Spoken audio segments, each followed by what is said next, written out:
우리 미디어 아티스트들이 이제 가야 될 NFT와 함께 가야 될 지향점은 바로 메타버스라는 공간에서거든요. 굉장히 많은 플랫폼들이 있고 만들어지고 다양한 방식의 유통이 이루어지고 있지만 이것은 그냥 아주 초기적 단계고 이제 구석기 시대 막 지난 것 같다. 그 다음 단계로 넘어갈 거고 지금의 모델들이 미래에도 유효할지는 잘 모르겠다. 현재 플랫폼 중에 계속 유효한 모델들이 저는 솔직히 잘 보이지 않는다라고 말씀을 드리거든요. 그래서 메타 화면 안, 그다음에 이렇게 모바일 디바이스 이런 건데 사실은 정말 웨어러블한 디바이스들이 어느 정도 상용화되고 그런 것들이 보편화되고 스마트폰 수준으로 보편화되는 시점에서 그때 저는 NFT 아트 그 다음에 메타버스 속에서 많은 전시들이 드디어 꽃을 필 거라고 생각해요. 그래서 아직은 지금은 모든 것이 초기 단계이고 초기 시장이고 그렇다 보니까 탈도 많고 사기도 많고 스캠도 많고 기술적 이슈도 있고 법률적 이슈도 있고 발생하는 것 같습니다. 현장에 가지 않고도 어디서든 이탈리아에 있는 전시도 볼 수 있고 가능성이 열린다는 거, 그 다음에 창작자 경제, 창작자 중심이라는 거거든요. 이 작품, 이재용 작가님 작품은 이거 하나뿐이야. 전 세계 이거 하나밖에 없기 때문에 그게 비싸고 갖고 싶은 사람이 많은데 하나밖에 없을 때 희소 가치가 있기 때문에 자산 가치도 올라가고 똑같은 예술은 있을 수가 없잖아요.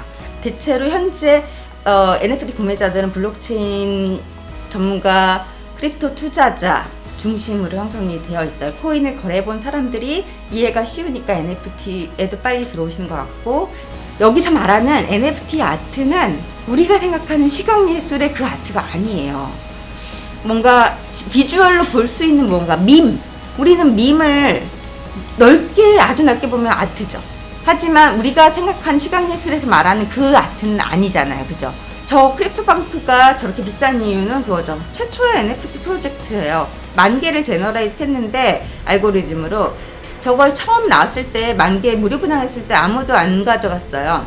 저걸 받아서 뭐해? 사실 민조가 받아서 뭐해? 라고 생각했겠죠. 근데 이것을 좀 알아보신 분들은 그때 이렇게 무료 분양도 받고 나 이거 있으니까 이것도 사야지. 왜 콜렉터들 마음 있잖아요. 뭐 딱지 모으듯이 이거 이렇게 하나하나 사고 그러다 보니까 나 이게 없는데 이거 사고 싶어 하면서 그 커뮤니티, 주로 그 커뮤니티는 대부분은 테크계 전문가들, 블록체인 전문가들 뭐 이런 분들이었어요. 그렇다 보니까 서로 이렇게 거래하다 보니까 가격이 올라고 소문이 나고 이게 재밌는 거예요. NFT가 점점 확산되면서 이게 가치가 올라가는 거죠. 그래서 비싼 거예요. 최초의 NFT 프로젝트이기 때문에 페이스 갤러리나 트레니 갤러리처럼 되게 좀 유명한 갤러리 중에서 그 NFT 사업에 보통 자기 전속 작가들을 데리고 하는 거죠.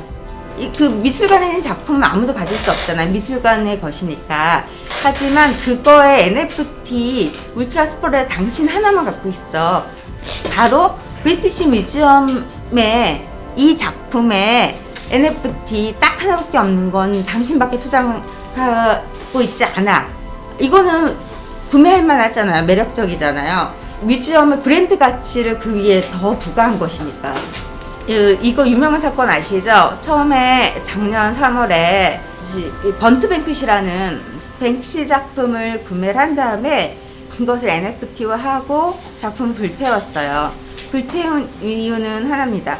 나 이거 실물 작품만 반드시 예술적 가치, 자산적 가치 있는 거 아니야. 이 NFT, 가상자산, 디지털 자산도 똑같은 가치가 있어. 그걸 보여주기 위해서 불태우는 퍼포먼스를 했어요. 그러면 구매자가 저렇게 작품 불태워도 돼? 작가 자신은 당연히 할 수 있어요. 작가 자신은 얼마든지 자기 작품의 주인이니까 할 수 있지만 구매자도 그렇게 불태웠으니까 당연히 없겠죠. 왜? 저작권 침해이기 때문에.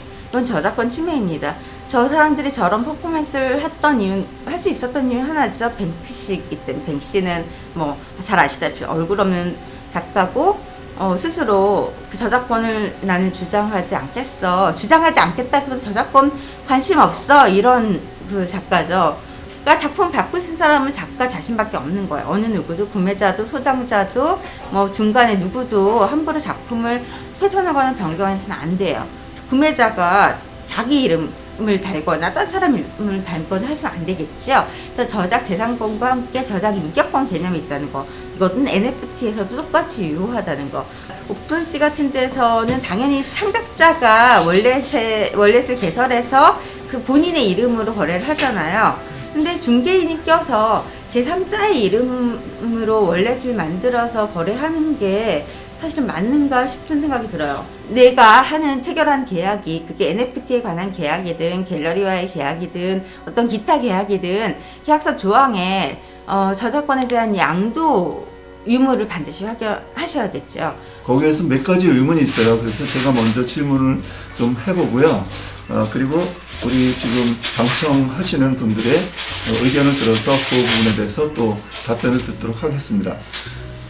그라운드X랑 NFT를 거래했는데 다 팔렸어요. 완판이 됐어요. 그러면은 전혀 문제가 없는데 말하자면 30개의 에디션을 올렸는데 2개만 팔리고 나머지는 안 팔렸단 말이에요.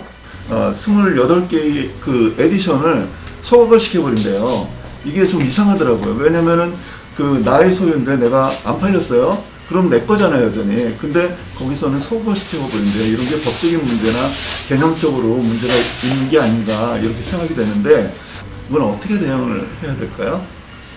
제가 생각해도 그 약관은 그렇게 되어 있지 않겠어요? 그러니까 약관에 이렇게 판매되지 않은 것은 소각할 것이다. 소각한 이유는 있을 거예요, 이거 뭐. 다른 데는 어떻게 하나 이제 연락을 했고 물어는 봤어요. 그랬더니 이제 지금 막 오픈을 하려고 그러는 이제 비브로그라는 데서는 우리는 소각하지 않는다. 그리고 나중에 내렸다가 다시 올려서 재판매를 할 수가 있게 만들 것이다. 이런 말을 하고요. 또 오픈시에서는 그렇게 소각 같은 내용이 전혀 없는 것 같아요. 너무 그쪽 권리만 주장을 하는 것이 아닌가. 그리고 이게 어떤 기업 형태의 어떤 조직이랑 작가와 개인이 거래를 할 때는 그쪽 거래를 따를 수밖에 없어요. 그러니까 갑과 을 형태가 생기면서 작가들이 피해를 입지 않는다. 이런 좀 불만이 있을 수 있을 것 같아요. 사실 그런 약관형 계약은 방법이 그것뿐이죠. 안 하는 것. 거기 참여한다는 것은 스스로 동의했다는 거기 때문에 법적 이슈가 발생하기가 어렵죠. 왜냐면 내가 동의했으니까. 반대로 얘기해주시죠. 그리고 그 작품 원본 소각하는 게 아니잖아요. 작품 그대로 남아있고 그 NFT화 한 거, 거래를 위해서 NFT화 한 것 중에 판매되지 않은 것만 이제 소각이 되는 것이니까. 그러니까 메타버스의 기준이나 NFT나 블록체인은 다 오픈 플랫폼이어야지만 가능한 얘기예요, 사실은. 근데 우리나라 기술적으로는 오픈 플랫폼을 만들 수 있는 회사는 거의 없어요.